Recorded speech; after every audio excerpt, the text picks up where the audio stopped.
क्या फिल्मों की दुनिया ने धकेल दिया था लैला खान को मौत के अंधेरे में? पति, माँ या आतंकी, कौन था लैला का असली हत्यारा? क्या जर्नलिस्ट निशांत शमशी ने उजागर किया था सच? क्या फिल्म टॉयलेट एक प्रेम कथा के डायरेक्टर ने उठाया है लैला के न्याय का झंडा?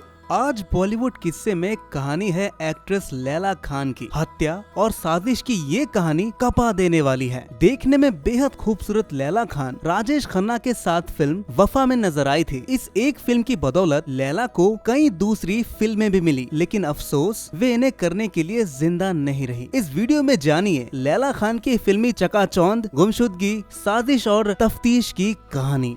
दोस्तों, लैला खान का असली नाम रेशमा पटेल था। उनका जन्म साल 1978 को मुंबई में हुआ था। लैला की मां का नाम आथिया पटेल था। हालांकि हर कोई उन्हें सेलिना नाम से बुलाता था। उन्होंने सबसे पहले नादिर पटेल से शादी की थी, जिनसे उन्हें 4 बच्चे हुए थे। 4 भाई बहनों में लैला खान की एक बड़ी बहन और 2 जुड़वा छोटे भाई बहन थे। लैला का हमेशा से ही ग्लैमर वर्ल्ड की तरफ इंटरेस्ट रहा। यही वजह थी कि वे मॉडलिंग करने लगी। काफी स्ट्रगल के बाद लैला को 2002 की big budget Kannada film makeup में काम मिला। फिल्म को क्रिटिक्स का तो एप्रिसिएशन मिला, लेकिन फिल्म बॉक्स ऑफिस पर बुरी तरह पिट गई। इस फिल्म से मेकर्स को 75 लाख रुपए का नुकसान हुआ था। पहली ही फिल्म फ्लॉप होने का गम और दूसरी तरफ मां सेलिना ने पिता नादिर को तलाक दे दिया। नादिर सीधे साधे व्यक्ति थे। उन्होंने सेलिना से अलग होने के बाद दूसरी शादी कर ली। वहीं सेलिना ने 4 बच्चों को अपने साथ ही रखा और मीरा रोड में रहने वाले आसिफ से दूसरी शादी कर ली। हालांकि ये शादी भी ज्यादा सालों तक नहीं चली और सेलिना ने परवेज नाम के शख्स से तीसरी शादी कर ली। पहली फिल्म फ्लॉप रही तो लैला को कई सालों तक कोई काम नहीं मिला, लेकिन कहते हैं ना, सब्र का फल मीठा होता है। लैला को भारत के पहले सुपरस्टार रहे राजेश खन्ना की कमबैक फिल्म वफा अ डेडली लव स्टोरी में उन्हें उनके अपोजिट कास्ट किया गया। फिल्म में लैला को एक बेवफा पत्नी के रूप में दिखाया गया था। इसे राखी सावंत के भाई राकेश सावंत ने डायरेक्ट किया था। 19 दिसंबर 2008 को रिलीज हुई फिल्म वफा बॉक्स ऑफिस पर कोई खास कमाल नहीं कर सकी और सी ग्रेड फिल्म करने पर राजेश खन्ना की भी जमकर आलोचना हुई। ये फिल्म भी लैला को नाम और शोहरत नहीं दिला सकी। कुछ समय बीता ही था कि उन्हें वफा फिल्म के डायरेक्टर राकेश सावंत ने अपनी दूसरी फिल्म में साइन कर लिया। फिल्म का नाम था जिन्नात, जिसके लिए राकेश ने लैला को साइनिंग अमाउंट के तौर पर एक बड़ी रकम दी थी। इस फिल्म में राखी सावंत भी लीड रोल में थी। फिल्म की शूटिंग शुरू कर दी गई और एक शेड्यूल पूरा हो गया। अगला शूटिंग शेड्यूल शुरू होने में कुछ समय था तो लैला ने अपने परिवार के साथ इगतपुरी में एक वेकेशन प्लान कर लिया। 30 जनवरी 2011 को लैला अपनी मां, भाई बहनों और एक कजन रेशमा के साथ इगतपुरी के फार्म हाउस के लिए निकली थी। रेशमा लैला के परिवार के साथ ही रहती थी। इस वेकेशन में लैला अपने पेट डॉग्स को भी ले गई थी। पूरा परिवार मुंबई से 126 किलोमीटर के सफर पर 3 कारों से गया था। करीब 9 दिन ही बीते थे। 9 फरवरी 2011 को सेलिना के पास उनकी बहन अल्बाना पटेल का कॉल आया। जब अल्बाना ने पूछा वो कहाँ है, तो सेलिना ने जवाब दिया कि वो अपने तीसरे पति परवेज टाक के साथ चंडीगढ़ में है। सेलिना ने झूठ कहा था क्योंकि वो उस समय इगतपुरी में थी। ये वो आखिरी दिन था जब किसी शख्स की छुट्टी पर गए परिवार से कोई बात हुई थी। कुछ दिन बीते और फिल्म जिन्नात के दूसरे शेड्यूल की डेट्स नजदीक आने लगी। जब फिल्म मेकर्स ने लैला से कांटेक्ट करने की कोशिश की तो उनका नंबर बंद मिला। फिल्म मेकर्स लैला की खबर ना मिलने से परेशान रहने लगे क्योंकि वो उन्हें फीस दे चुके थे। पहले दिन और फिर महीने बीते, लेकिन लैला और उनके परिवार की कोई खबर नहीं मिली। फिल्म के डायरेक्टर राकेश ने इस मामले पर उस समय टीवी रिपोर्टर रहे निशांत शमशी से बात की। राकेश ने उन्हें बताया कि एक्ट्रेस लैला खान ने उनसे फिल्म की फीस ली और पैसे लेकर भाग गई। निशात ने खबर छापने के बजाय मामले को गंभीरता से लेते हुए इन्वेस्टिगेशन शुरू कर दी। तब सामने आया कि लैला खान कई महीनों से मिसिंग है और साथ ही उनकी गाड़ी भी कई महीनों से नहीं दिखी है। सिर्फ एक्ट्रेस ही नहीं, उनकी पूरी फैमिली मिसिंग है। जब निशात मामले की शिकायत दर्ज करवाने गए तो पुलिस ने शिकायत दर्ज करने से इनकार कर दिया। पुलिस ने उनसे कहा कि जब तक लैला के असल रिश्तेदार आकर रिपोर्ट दर्ज नहीं करवाते, वो इंक्वायरी नहीं करेंगे। यहाँ से निशात का लैला के परिवार को ढूंढने का रियल स्ट्रगल शुरू हुआ। उन्होंने बेहद ही मुश्किलों के बाद सेलिना के दूसरे पति आसिफ शेख का पता लगाया और आसिफ से उन्हें लैला के बायोलॉजिकल पिता नादिर का नंबर मिला।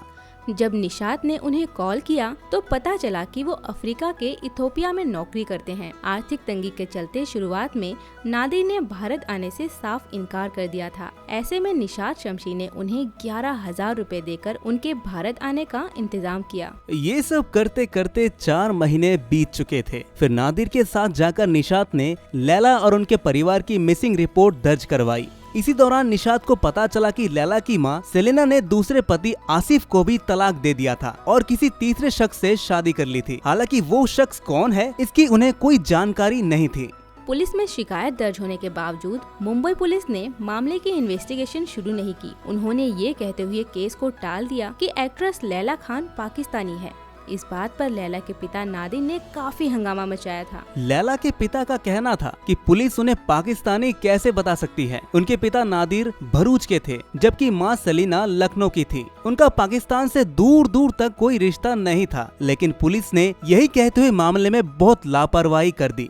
पहले तो शिकायत दर्ज करने में समय लगाया और फिर इन्वेस्टिगेशन नहीं की। मामले में पुलिस की लापरवाही देखते हुए 17 जुलाई 2012 को लैला के पिता ने बॉम्बे हाई कोर्ट में पिटीशन दायर मामला NIA यानी नेशनल इन्वेस्टिगेशन एजेंसी को सौंपने की अपील की थी। लैला की गुमशुदगी के 1 साल बाद जम्मू कश्मीर के किश्तवाड़ में एक आतंकी हमला हुआ था। इन्वेस्टिगेशन में आतंकी हमले की लोकेशन के पास लैला की कार मिली थी। उस हमले की जिम्मेदारी लश्कर-ए-तैयबा ने ली। मीडिया में खबर फैली कि लैला और उनकी मां सेलिना लश्कर-ए-तैयबा के साथ मिलकर काम करती थी। आतंकी हमले के केस में 21 जून 2012 को परवेज इकबाल टाक को अरेस्ट किया गया। वही परवेज टाक जिनसे लैला की मां सेलिना ने तीसरी शादी की थी। परवेज की गिरफ्तारी लैला खान के मिसिंग केस में अहम कड़ी साबित हुई।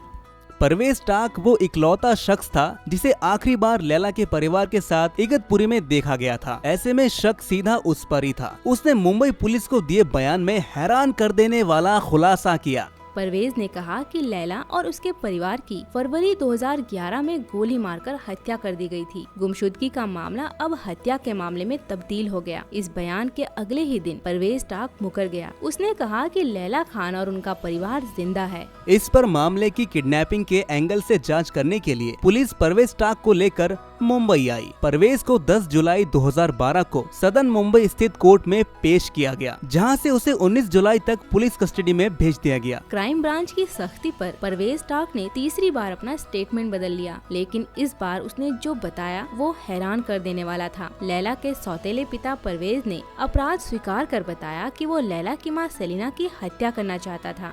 सेलिना उसके साथ नौकरों जैसा सलूक करती थी और उनके दूसरे मर्दों से संबंध थे। अपनी बेइज्जती का बदला लेने के लिए परवेज ने अपने दोस्त साजिद के साथ हत्या की साजिश रची। वो दुबई जाने वाला था। ऐसे में मौका देखकर उसने लैला की मां से कहा कि वो दुबई जाने से पहले परिवार के साथ वेकेशन पर इगतपुरी जाना चाहता है। लैला और उनके परिवार के इगतपुरी पहुंचने से पहले ही परवेज अपने दोस्त को बुला चुका था। एक दिन मौका पाते ही उसने दोस्त साजिद को फार्म हाउस पर बुला लिया। एक बहस के बाद साजिद ने सेलिना के हाथ पकड़े और परवेज ने रॉड से उन पर हमला कर दिया। जिस वक्त सेलिना की हत्या की जा रही थी, ठीक उसी वक्त लैला वहां पहुंच गई। साजिद और परवेज ने लैला की भी हत्या कर दी। फंसने के डर से परवेज और साजिद ने लैला और सेलिना के बाद फार्म हाउस पर मौजूद हर शख्स की हत्या कर दी। जो पालतू कुत्ते वो लोग साथ ले गए थे, उनको भी खत्म कर दिया गया। परवेज लगातार अपने बयान बदल रहा था। ऐसे में मुंबई पुलिस उसे इगतपुरी के फार्म हाउस ले गई। फार्म हाउस की दीवारों को देखकर पुलिस को लगा कि दीवारों को जलाने की कोशिश की गई है। फिर परवेज के अनुसार पुलिस ने फार्म हाउस के पीछे वाले हिस्से में खुदाई शुरू की। खुदाई में पुलिस को लैला खान समेत परिवार के 6 लोगों के स्केलेटन मिले। परवेज ने पुलिस को बताया कि उसने हत्या के बाद सभी की डेड बॉडी दफना दी थी। पुलिस को चकमा देने के लिए उसने तीनों कार को ठिकाने लगाने के लिए अपने दोस्तों जॉली गिल्डर और महबूब की मदद ली। पहली कार को इंदौर भेजा गया और दूसरी कार को दिल्ली, वहीं तीसरी कार को किश्तवाड़ ले जाया गया। हत्या करने के बाद परवेज लश्कर-ए-तैयबा के आतंकियों की मदद से नेपाल भागने की तैयारी में था। हालांकि इससे पहले ही वहां किश्तवाड़ में आतंकी हमला हुआ, जिसमें परवेज की गिरफ्तारी हो गई। गई। वहीं जर्नलिस्ट निशात शमशी ने इंटरव्यू के दौरान बताया कि फिल्म टॉयलेट एक प्रेम कथा डायरेक्ट करने वाले श्री नारायण सिंह जल्दी लैला खान हत्याकांड और इसमें जर्नलिस्ट निशांत शमशी के कंट्रीब्यूशन पर एक फिल्म बनाने वाले हैं। फिल्म की स्क्रिप्ट पूरी हो चुकी है। तो दोस्तों, कैसी लगी आपको एक्ट्रेस लैला खान की ये कहानी? कमेंट में जरूर बताएं और ऐसे ही बॉलीवुड के अनसुने किस्से जानने के लिए बॉलीवुड किस्से को अभी सब्सक्राइब करें।